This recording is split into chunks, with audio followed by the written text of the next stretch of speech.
بسم اللہ الرحمن الرحیم۔ حضرت انس بن مالک رضی اللہ تعالی عنہ فرماتے ہیں کہ ہم نبی کریم صلی اللہ علیہ وسلم کے ساتھ ایک محفل میں موجود تھے، ہم ساتھ بیٹھے ہوئے تھے کہ اتنے میں آپ علیہ الصلوۃ والسلام نے یہ فرمایا کہ ابھی تمہارے پاس ایک جنتی آدمی آنے والا ہے۔ تو حضرت انس فرماتے ہیں کہ تھوڑی دیر گزری، ہم نے دیکھا کہ ایک انصاری صحابی رسول آ رہے ہیں اور ان کی داڑھی سے وضو کے قطرے بھی گر رہے تھے، اور ہم نے یہ بھی دیکھا کہ ان کے بائیں ہاتھ میں چپل بھی تھی، انہوں نے چپل لٹکائی ہوئی تھی اپنے ہاتھ میں۔ اب فرماتے ایک دن اس طرح ہوا، دوسرا دن جب ہوا، دوسرے دن پھر وہی معمول ہوا کہ آپ علیہ الصلوۃ والسلام نے فرمایا کہ ابھی تمہارے پاس ایک جنتی آدمی آنے والا ہے۔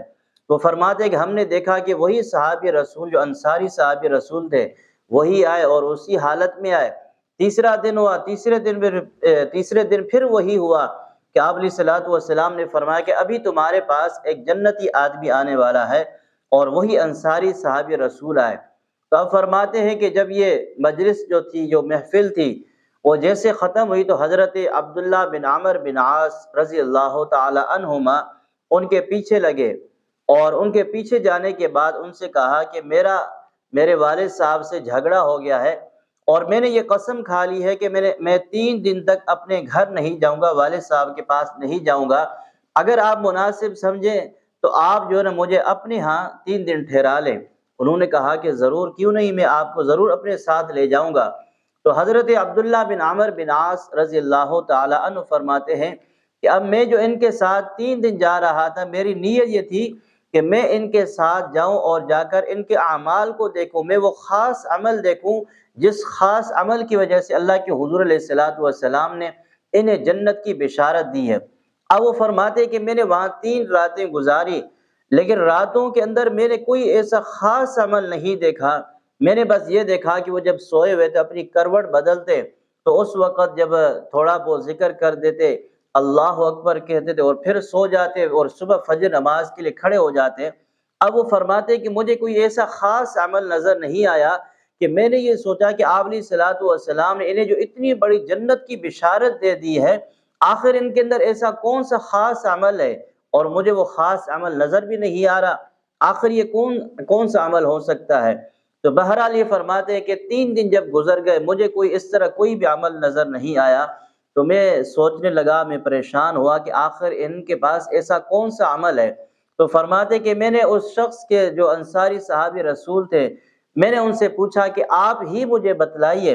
کہ آپ کے اندر ایسا کون سا خاص عمل ہے کہ جس کی وجہ سے آپ علیہ الصلوۃ والسلام نے آپ کے لیے جنت کی بشارت دے دی۔ تو انہوں نے بتایا کہ آپ نے مجھے دیکھا، میری یہی اعمال ہیں، میرا یہی عمل ہے، اس کے علاوہ تو اور میرا کوئی عمل نہیں ہے۔ تو یہ فرماتے ہیں کہ میں نے سوچا کہ چلے ٹھیک ہے، میں وہاں سے جانے لگا۔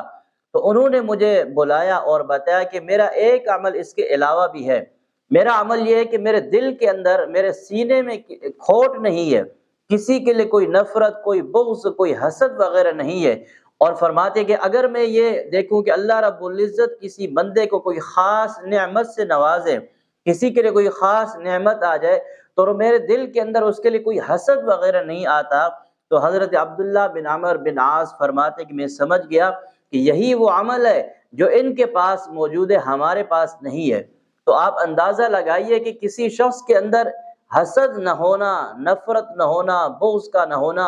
یہ اتنا بڑا عمل ہے کہ اس ایک عمل کی وجہ سے اللہ کے حضور علیہ الصلوۃ والسلام جنت کی بشارت بھی دے رہے ہیں۔ تو آج کے دور میں دیکھا جائے کہ ہر طرف، یعنی اگر اللہ رب العزت کسی کو تھوڑی سی عزت دیتے، کسی کو